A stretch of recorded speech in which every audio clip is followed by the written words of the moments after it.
Welcome back to the Old Soul, New Soul Astrology podcast. Thomas Miller along with Robert Glasscock. We're doing a part 2 of the previous episode, so really you should listen to that one before this one. And the topic that we are discussing is death. This was a question asked by a listener, as you will hear in the last episode, that set up what Robert discussed then of what can we see in the chart about our death. The reason that this listener asked this question is that she remembered Robert saying that most of the time, or a large percentage of the time, let's say, he'll quantify that here in just a second, that when a Scorpio is born, let's say in a family, Scorpio is born, within a year, a family member will die. Robert, did I get that right? Yes, in general. I don't know that there is a definite percentage. It's one of these old observations, Thomas, that probably is less true today because of medical care during deliveries than it was in the old days. And yet, I still find that it is astonishing how often the birth of a Scorpio will be within a year, year and a half on either side of a loss somewhere in the family. Could be a parent, could be a grandparent, could be a cousin, aunt or uncle, but there tends to be the experience of the joy and miracle of being born, but being born into an undercurrent of mourning, so that it stamps the Scorpio with a totally unconscious but very powerful awareness that this life is no joke. I could die. Somebody just did. So this isn't going to last forever. So it inculcates into Scorpio people this very deep soul consciousness of the whole death, rebirth, and transformation process that we associate with that sign, which is why they live their life so intensely, because it means so much. And death and religion and sex, which are also associated with this sign, are the biggest things we as human beings probably have to deal with. Well, the reason she asked is that, number one, she is a Scorpio. This is the caller that was on the last episode. She is a Scorpio, and I happen to know she's in her 20s, basically. She said that when she was born, her grandfather died within a month. The reason she's asking now is because she's concerned one of her siblings' family is pregnant with a baby expected in November. So she is obviously concerned because she was saying that now, 20 plus years later, obviously, family members are not in such good health. So valid question on her behalf, right? It is a valid question. It's nothing to worry about because there's nothing that you can do about it. So if it should happen, it will be a natural passage. Everybody will understand why and how the person is gone. But it doesn't mean that there will be, by fate, such a death. It can mean other kinds of things, such as something I see pretty frequently, Thomas, is a near-death delivery. It's a difficult delivery, maybe a breech birth, especially if you see Uranus implicated in the birth, especially if Uranus is retrograde and implicated in the birth.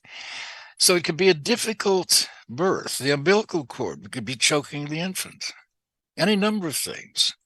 It can sometimes even indicate the birth of someone with a disability, sometimes because of the forceps or the means of extricating a difficult infant from the birth canal. So those sorts of things, they're not deaths per se, but they come close.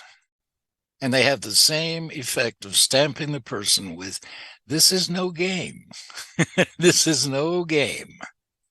And it makes for a very deep, wonderfully interesting person who is likely to get involved in metaphysics at some point.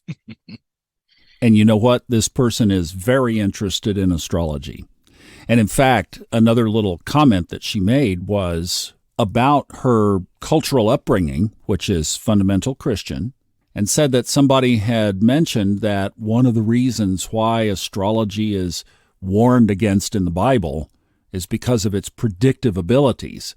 So she was even wondering, and this is one of the things, Robert, that people deal with. I dealt with it coming out of that upbringing myself, is that the programming is so strong about, oh, you shouldn't look at this. You're going to bring devils into your home. You're going to bring entities in. You're inviting all kinds of spirits if you do this, because you're looking at the future.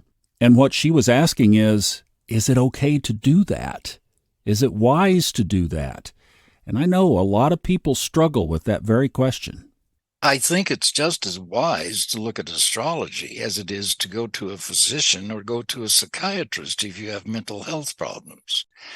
This is a window on what purports to be our soul. And from our soul's expression in physical reality, we create our own reality. There is no conflict between astrology and Christianity. I had this question arise a couple of years ago during the pandemic by the Arkansas chapter of the International Businesswomen's Association, including Stephanie Street, who's the president of the Clinton Library, and some 30 women who were power figures in the state in medical science, politics, and so on astrology of all topics. And one of them said, well, I'm a Christian and I don't believe in astrology. And I told them, I hear this sometimes, and yet if you will go on Google tonight when you get home and Google the Chartres Cathedral in France, Chartres, it was completed in 1150 AD. And you will see photographs of that cathedral's 12 magnificent stained glass windows of the signs of the zodiac. And that's just for starters. The link between astrology and Christianity is incredibly strong. Even the symbol of the cross with a circle in the center of it is an ancient symbol for the sun's crossing the 4 cardinal points. And we still celebrate those same holidays on December the 25th, at Easter, and during the fall and the summer. And the Latin word for crossification, the sun's crossing the 4 cardinal points, the Latin word is crucifixion. So you can begin to see the incredible allegories that are in these symbols. If you want to look at it in one way, and I do, this is as close as we can get to reading a personal connection with God. May I say then, while you ponder that if that were not true, then how else do you explain astrology's ability to predict the death of a man 2,000 miles away whom you will never meet or ever know in 3.5 days? And it turns out to be true. How else do you explain that if this were not a depiction of your ever-evolving relationship with God? People also forget that the manger scene, the holiest moment of Christianity, basically, other than the cross and the empty tomb, has astrologers there. What did they say when they came to the place where the baby was lying, whether it was on the night of his birth or whether it was sometime later? That's discussed. They said, we saw his star in the east. Mm-hmm. And it's interesting that they traveled west to find him. They saw that star on a chart. There is a video program, Thomas, that the listeners might really enjoy watching. It's called The Naked Truth, and it's from the BBC, the British Broadcasting corporation in, I think, 1991, somewhere back in there, with a moderator called Derek Partridge. And basically, it's an hour-long documentary on all of the astrological correlations in the Bible, including the Arca Noah, which is the new moon arc before the Nile floods in the spring every year. The Arca Noah, Noa, new arc. And suddenly we have this whole story built around Noah's Ark. So the allusions to the Bible are throughout astrology, and astrology long predates the Bible by thousands of years. The oldest known astrological record that we have is an animal femur bone that was carbon dated 12,500 years ago with the phases of the moon carved on it. So for at least that long, mankind has been correlating these observations of the heavens, God, if you will, and events on Earth. This is very old stuff. Yeah, it is. And it's built into our DNA, I think. Mm-hmm. Yeah. People don't realize how much it is built into our DNA, and it's been so shellacked over. That's the problem. Hey, I'd like to wrap up here with one other thought. While we're talking about death, we've brought the topic out in the open to explore, and this was a really good 1-2 exploration of it. But one other thing that I remember you mentioning in practicums, I don't know that we've ever talked about it in the podcast, but you mentioned with Scorpio on or in the 5th house, which of course that's what I have. Sun, Neptune, Mars, all stacked on top of each other, the same degree, 6 degrees of Scorpio in the 5th house in the equal house system. You said that there can be a correlation of death related to child or children. And I heard that through the eyes of my own reality, is my own kids are pulled away from me enough. It's not death. I mean, we do talk, there is communication, there is a relationship there, but it is very distant. So I thought, well, yeah, there you go.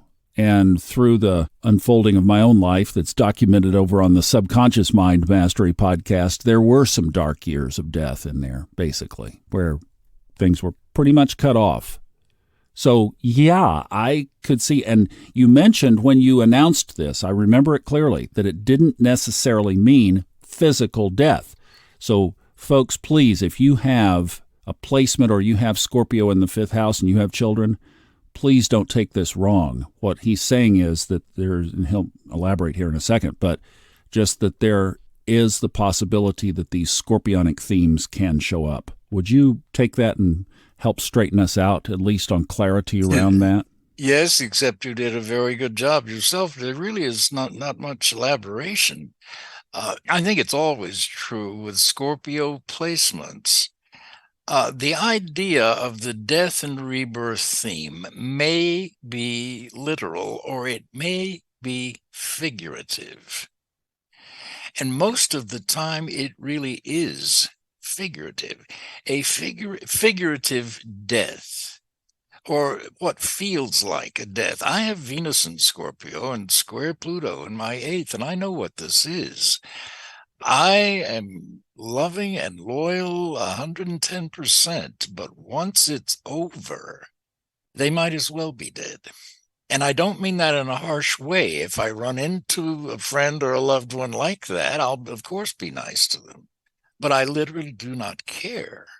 Either way, I'm not angry and I'm not vengeful, which Venus and Scorpio period is supposed to be. I'm not that way.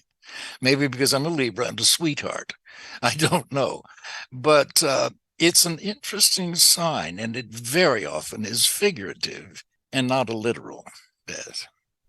Well, I heard it with those ears, and I realized that, wow, that has indeed happened.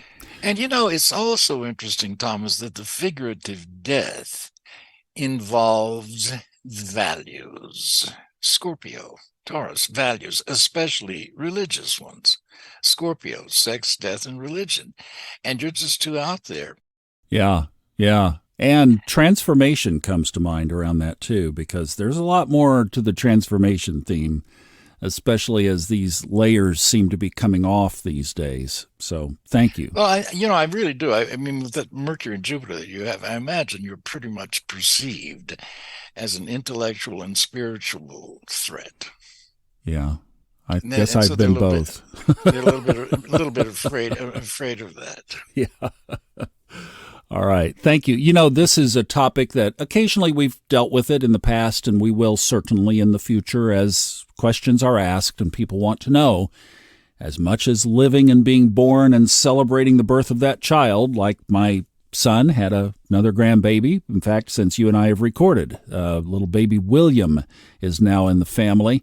Thomas, if I may interrupt for a second, that's the perfect metaphor for death and rebirth of Scorpio through one of these children. You got a grandbaby. Oh, yeah. And at the same time, the experience of the distance between these children, this stellium and Scorpio, turns out to be tremendously freeing for you creatively and metaphysically. If there had not been the distance, you would not be doing what you are this minute. No, I wouldn't. In fact, we looked at my own chart offline here, but we'd have to roll that date of death back a lot sooner to now because I would still be in Dallas, and that would do me in.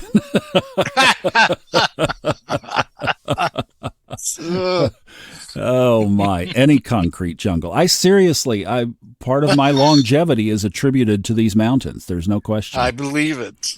All right. Well, thank you for walking us through this, and we'll take it up again as it comes up. So if you guys have death questions, we're not afraid of them, any stretch of the means. Robert is available for consultations too, and if you are grappling with something and this is of special concern, that would be the platform and the place to take it up. We can do simple questions, but if you have an in-depth question, go to the show notes. There's a link. You can get in contact with him by email and book a reading. And all the other things we have going on, the horary course, the Discord channel, the whole package. Let me not forget the YouTube group, too, because all the Old Soul, New Soul podcasts are on YouTube if you prefer to watch there. Thank you so much for listening. We'll see you next time on the Old Soul, New Soul Astrology Podcast with Robert Glasscock.